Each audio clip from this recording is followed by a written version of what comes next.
Si Brad naghahanda ng pagkain ng ating mga alaga. Ako naman nandito sa ating ginagawang kitchen. Pinagplaplanuhan ano yung susunod na gagawin. Magpapanday tayo ngayon. Kahapon nagpunta kami ng Carigara Leyte, dumaan. Ito yung ating binili. Kasi pag mahabang itak yung aking dala, tapos pupunta ako dito sa Triangle House, din pupunta naman sa shop. Daming tao nakatingin sa akin. Bakit meron akong sukbit na samurai. Ito kayang matago, pwede matago sa car truck mga kapartners. Sa halagang 900, ito meron siyang dragon na hawakan, dragon style. 1,100 yung presyo nito. Nakuha ko ng 900. Hindi pa ito pwede gamitin. Sa aking mga nakikita, binababad muna nila ng ilang araw sa puno ng saging, binabaon para daw maging maganda at matibay yung pinakabakal ng ating itak. Sa mga nakakaalam, ano po yung dahilan bakit binababad sa puno ng saging? Yan po yung kadalasan na aking nakikita nung mga kauna-unahan pa. Yung aking lolo, yung aking tatay, yan po yung ginagawa mga kaparmers. Kahapon maulan, kahit kagabi maulan, kita nyo naman basang-basa yung lupa. Maganda yan para sa ating Bermuda grass. Hanggang dito na yung nataniman, lahat yan puro Bermuda.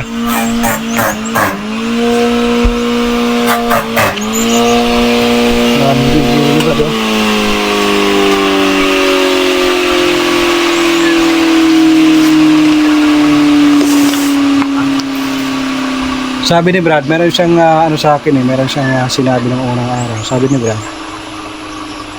pag magkaroon daw siya ng pera, mga 1 million, bibili siya ng baboy, biik, aalagaan niya rin dito. Para sa akin walang problema, basta hati kami sa kita. Brad? Okay. Okay na lang. Hindi sa kanya yan, nakaparmas. Habang nandito siya, meron din siyang alaga para patas ang laban. Hindi boring. Hindi yung ako lang umaasinso, pati din siya umaasinso. So simulan natin yung ating kusina. Pag-iisipan ko muna, patayin ko muna yung camera, papakita ko sa inyo kung ano yung ating naisip.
Napuno isar lang kayo na? Puno ang sharing ko? Pampabunay? Oo. Tiba-tiba naman tayo bumaya, Brad.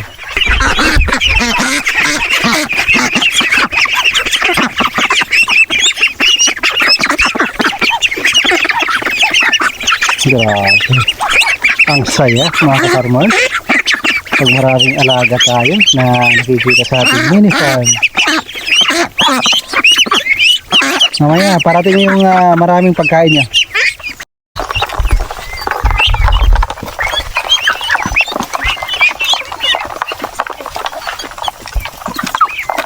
Unlimited yan mga ka-farmers.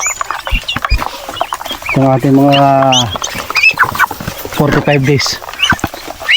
Lampas na ba ito 45 days, Vlad? Lampas na. Tata. Oh, tama. Lampas na mga ka-farmers. Oh, di pa. Hindi pa. Kasi 45 ano? Di pa. Kasi dumating yan, 30 days, di ba? Oo. Dumating dito. Kasi na po, ano, Palakihin natin ito. ano pa. Mga 3 months, Brad, pwede na? Mga ilang kilo ito pagdating ng 3 months? Depende. Malakas kumain, mas mabigat. May pagkain niya na finisher, binibigyan. Tapos kasali din yan kumakain dito sa semi-organic na pagkain ng ating mga titindak.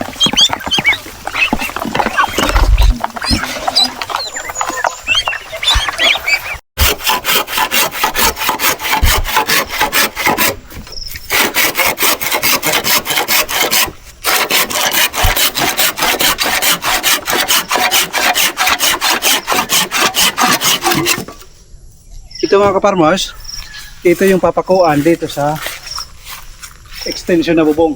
Naglagay na kami ng 3 na papakuan. Ang bubong ito hanggang dito. Kasi dito yung pinaka saingan. Dito magluluto. So ganyan. Pag ganyan maglalagay tayo ng 2 kawayan. Tapos kakatingin natin yung mga yero para kumasya.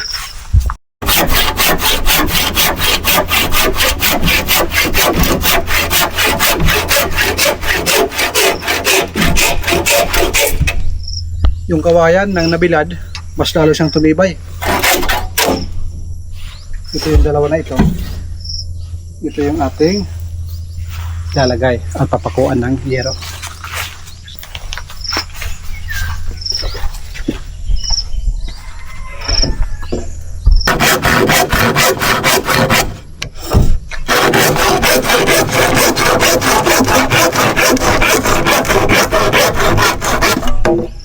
Brad, ikaw ang linis.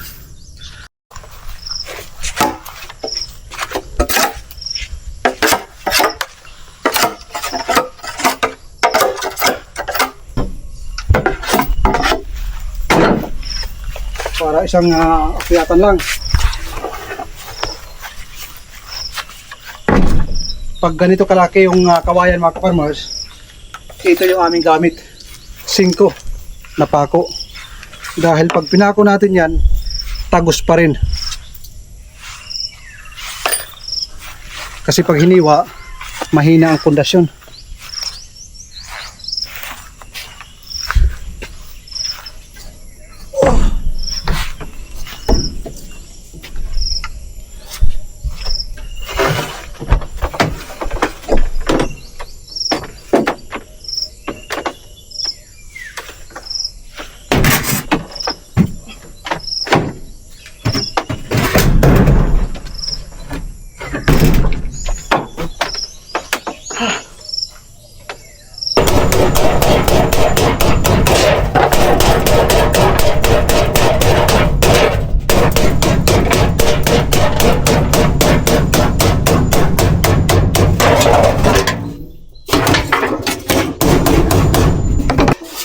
Bago tayo maglagay ng lupa dito sa ating ginagawang lutuan, ang tawag kasi dito sa amin ay abuhan.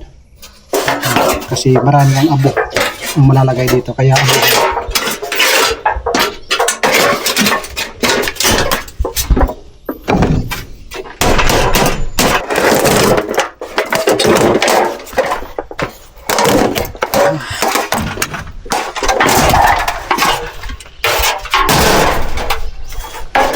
Mga kaparmas, lupa na yung kasunod nito.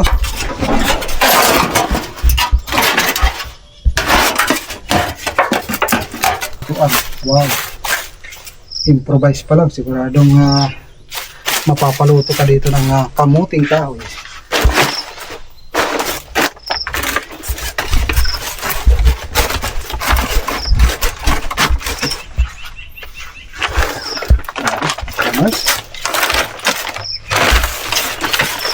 Mas makapal.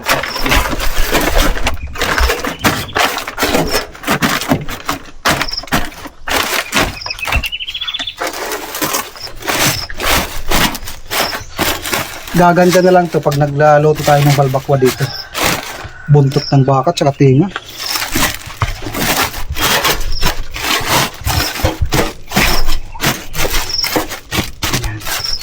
Ang kasunod ay lupa. Hanggang dito yung lupa.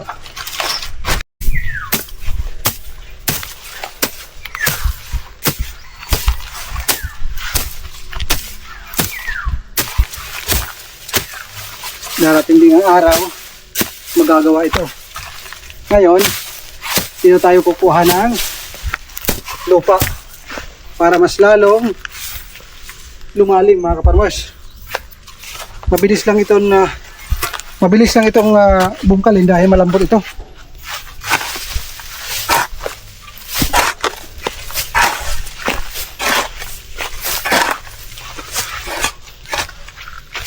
Tanggalin muna natin yung damo.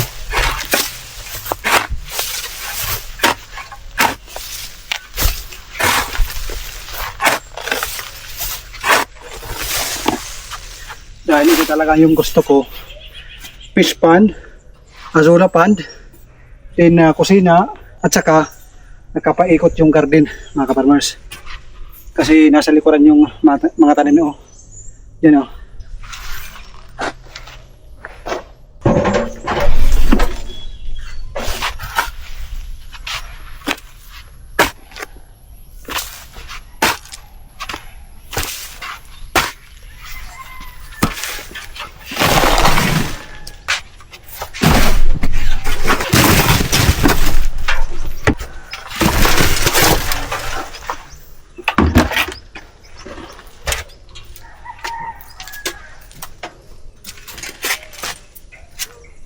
Dito na, mga kaparmers.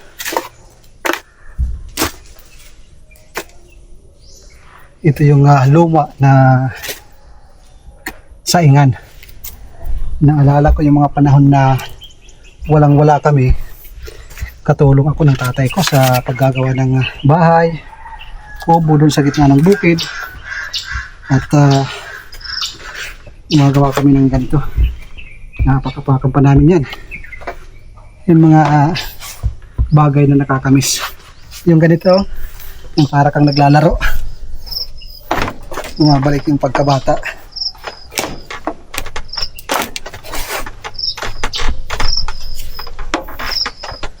Sarap lang sa pakiramdam na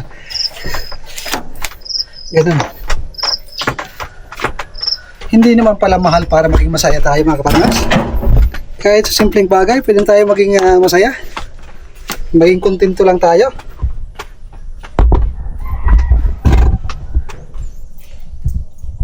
Parang kumakalam na yung tiyan ko, Brad. Kailangan na siguro natin mangutang na naman ng soft drinks. Utang na naman. Meron kasing tindahan kay Majana dyan sa labas. Pinapautang naman ako kasi kahit hindi ako nakakabayad, pinapautang ako. Mabait talaga si Majana.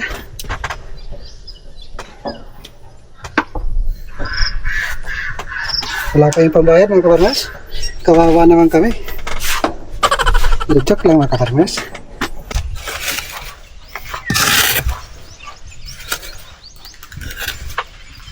Finishing na mga kaparmas.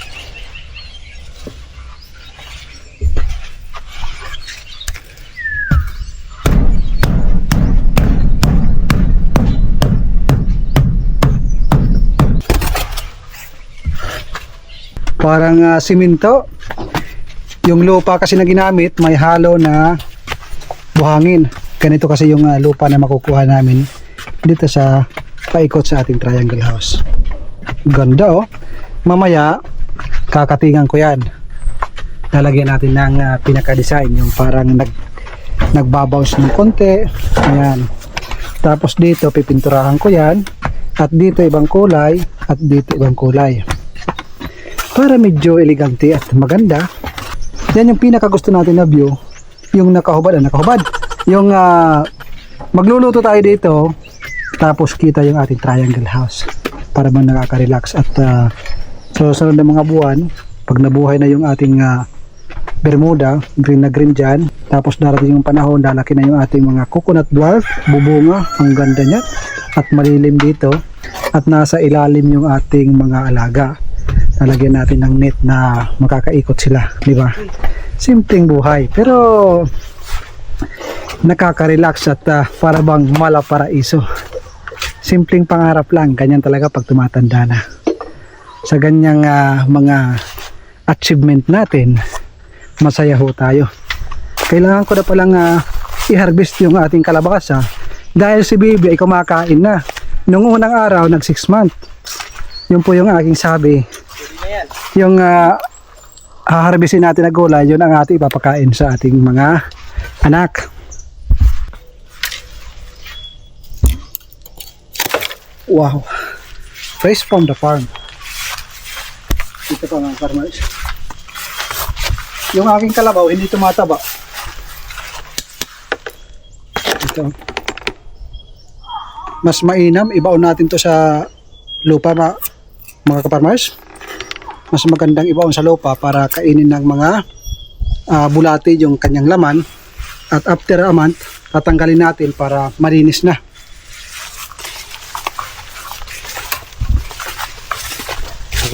Pwede na to, Brad? Oo, pwede na yan. Yung pinaka-the best kasi. Wow. Yung mga gusto ko sa'yo, mga the best. Yung ating mga dragon fruit, yan o. Marami yan, siguro mga 20 puno. Tayo ba? Ito, Brad. Okay. Ito, maliit pa. Pwede na yan. Mayroong isa na bulok, sayang. Oo, ito. Ayun. Oh. Lahat yan? Oo. Lahat na? Oo, lahat na. Yung isa ko, mabubulok. Ayun no. Yan kasi yung hindi nag-aaral, Brad. Pag hindi nag-aaral, bulok yan. Bulok. Ayan mga kaparmas, oh. Bulok. Pagkain natin sa ating alaga. Ayan na. May uod dito sa loob. May mga butas. Yung isa, doon sa gitna. Sige. Ito, matanda na to. Matanda na yan. Ito, matanda na to mga kaparmers. Ang gagawin natin dito, gagawin natin na seedling.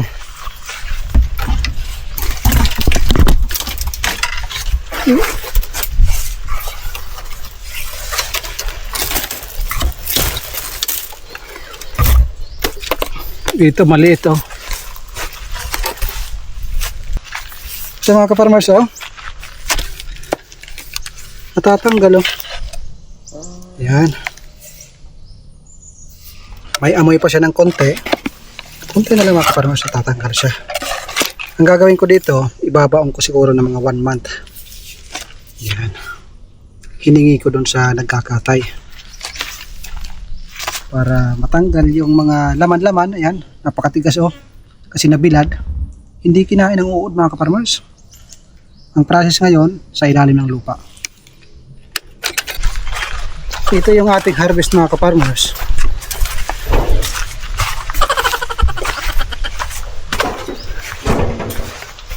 Kung meron lang sanang saingan dito ay pwede na tayo magluto. Pero wala pa eh. Yan.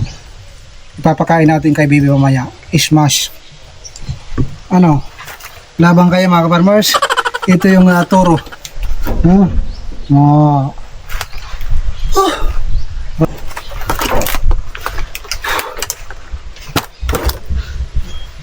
Para lang tayo naglalaro dito. Ini-enjoy lang namin ni Brad dito sa aming Triangle Farmhouse. Ang katotohanan yun ay naliligo tayo sa Paris. Pero ang importante, mayroong improvement at mayroon tayong harvest. May pang-ulam, kanin na lang ang kulang.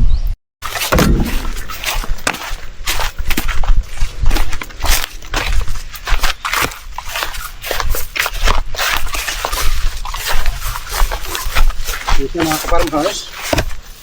Baon natin sa lupa.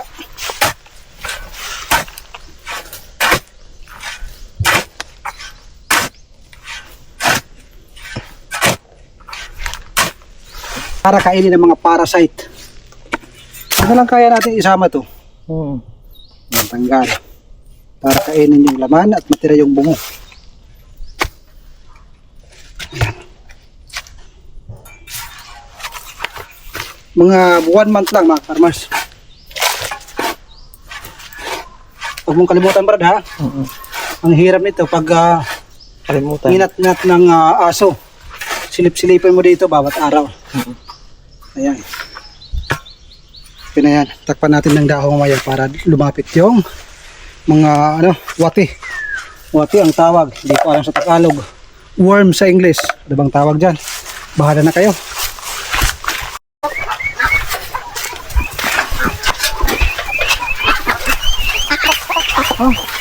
Nakalabas yung dalawa, Brad.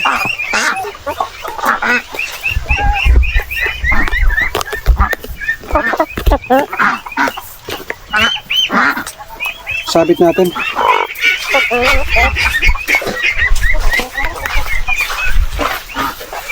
Saan ba?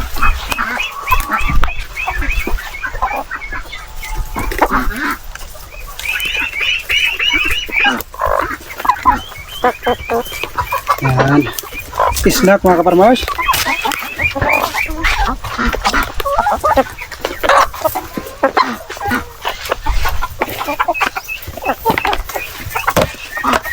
Oh, walang pagkain. Doon muna kayo. Nakalabas, eh. Dalawa. Saan kayo dumaan? Sa likod, May butas doon, Brad. may guwang. Ano? Ayan.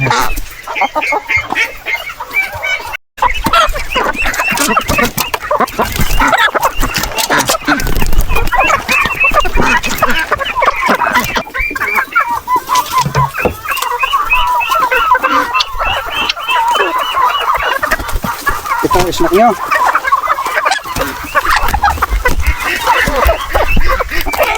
Huh? Wala itong isa.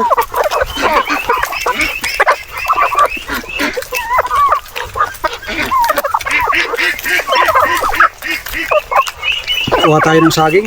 Lagyan natin ito dalawa-dalawa dito sa loob. Yung maraming buto ng saging. Para unlimited naman sila. Dito natin ilagay sa ano.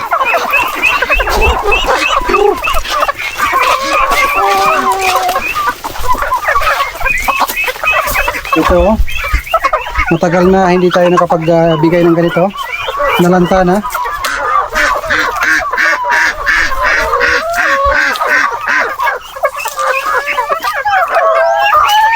Ayan.